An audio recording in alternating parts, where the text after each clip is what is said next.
Respected Manager Sister Lilith, respected Principal Sister Amal, respected Vice Principal and Sister Superior Sister Jaya, and Reverend Father J.B. Fernandez. At the very outset, I am thankful to the school management for giving me an honor to hoist the national colour. It is really like a dream come true for me.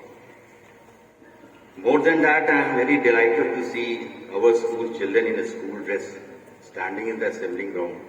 We had literally forgotten that. Indeed, the school without children is a house without family members. And who knows better than we teachers? Welcome children and thank you for coming. Now, 15th August 1947 indeed was the finest hour in Indian history. And if I may quote Pandit Nehru, when he gave that historic speech at 12 o'clock, the soul of a nation, long suppressed, finally found utterance, and the country awoke to light and freedom.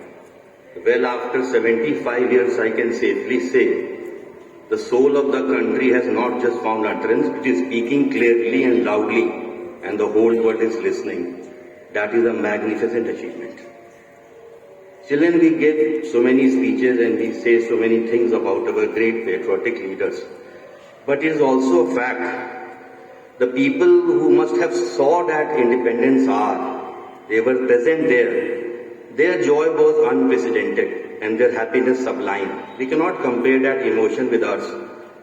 And also the pain and suffering they must have endured. We can talk about it, but we cannot feel it because we were not there during that time. No matter how much we say, the ordeal and the troubles they must have faced is unbelievable. Now, in recent times, we have seen for the 1.5 years, the whole country was reeling under COVID crisis. So many people lost their near and dear ones. Millions lost their jobs and livelihood. It was a moment of despair and darkness. Everybody was uncertain about the future. The economy shrank and the country came to a stagnant halt. When this dark hour, as we say in English, cometh the hour, cometh the man, our Corona warriors, comprising of doctors, police personnel, and hospital staff, health workers, showed exemplary fortitude. They worked round the clock 24/7 to save precious human lives. Even they endangered their life themselves. You know, children and everybody, so many young doctors died. Many of them were less than 40 years of age. Sacrificed themselves for the nation. That is a very big thing. And it is appropriate that on this red letter day, we must pause and pay a rich tribute to our Corona warriors. And also offer a silent prayer to those who died due to COVID virus.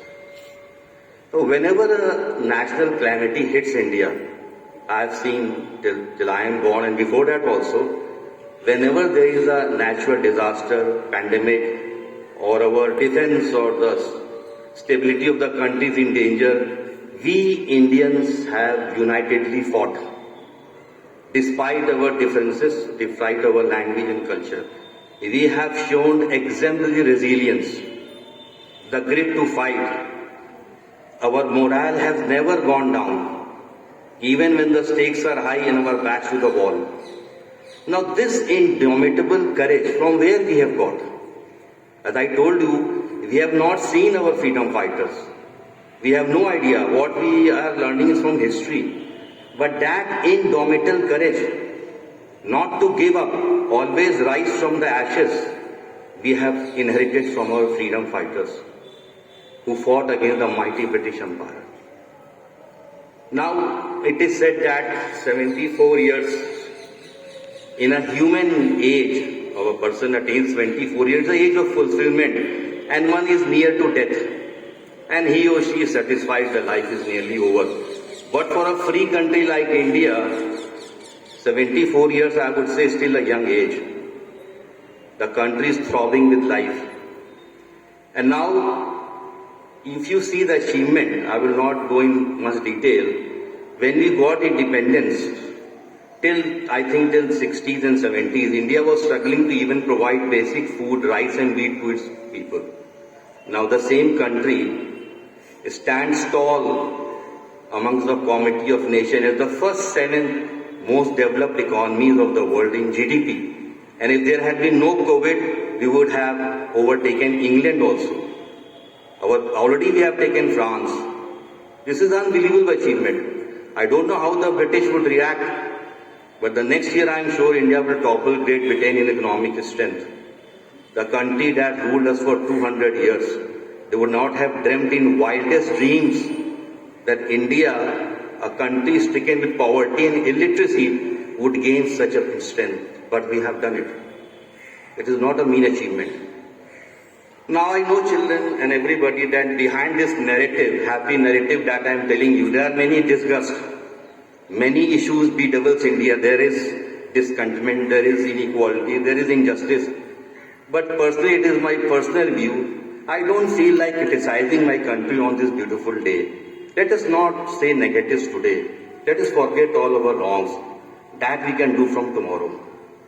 Today let's enjoy, filled with pride, be proud of our nation, and always be one as Indian. Whatever happens, we have to be united. That is the greatest strength of India. Why we are able to survive till so long? No country is perfect. India is not an exception. Easily to blame so many things, but no country is perfect. Even the most developed countries are struggling. They have issues, and we will solve it.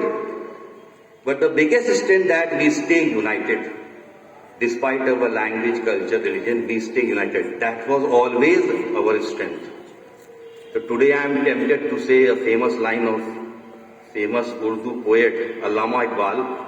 I don't know how I will say, but I have never spoken Hindi and Urdu in the stage, maybe first and the last time. But I will tempted to say, and Mr. Majid already has said here once, that सदियों से रहा है दुश्मन दौरे जहां हमारा, कुछ बात है सदियों से हस्ती मिटती नहीं हमारी. That is true. Once again, happy Independence Day. Thank you, children, and thank you for giving me such an honor. Thank you.